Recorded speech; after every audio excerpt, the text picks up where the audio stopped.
Well, hello, and here we are ready to facecast again. Today we're looking at something in the Old Testament from the book of Proverbs. Proverbs. I wonder if you know what Proverbs are or where they come from or what they're for. They're part of the wisdom literature of the Old Testament, perhaps 2,000 years BC, the wisdom of Solomon.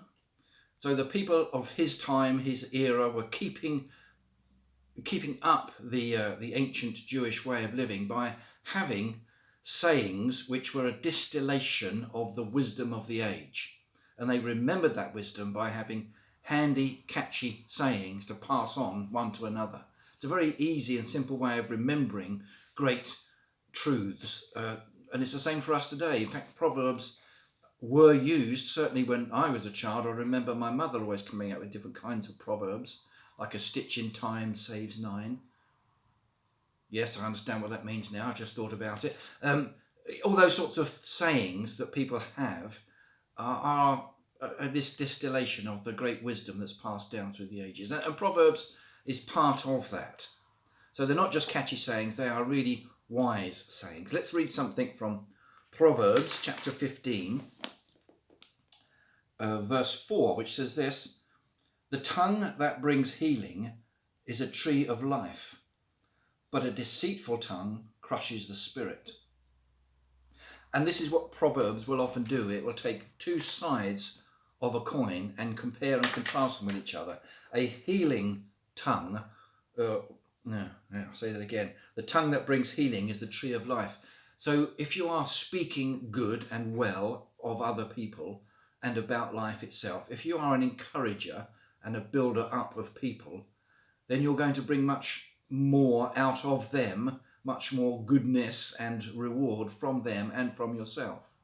If, on the other hand, you are a deceitful tongue, if you lie, then you crush the spirit of other people. Now, I don't know about you, but I'm noticing at the moment when we have our coronavirus updates at around 5 o'clock in the evening, it seems that there's a call gone out amongst the media to be as rude and offensive and as difficult as possible to any politician or medic who is presenting the news and presenting the update. Someone started off by saying to a government official, "Aren't you ashamed that you've done this and that?" I felt a bit sorry for that government official because I thought he's trying his best to do what he can in a difficult situation. And it seems to me that these some of the media folk are trying to score points off each other as to who can be the harshest critic or the most, you know what I'm saying. And it's just not very nice, is it? It's not very helpful. A tongue that brings healing is a tree of life, meaning if you speak well and encouraging and positive of and with other people, generally speaking, that's what you'll get in return. And everything works together for the good of others. If you're critical and negative and miserable towards people, and if you lie to other people, it's only going to reap a harvest that is not what you want.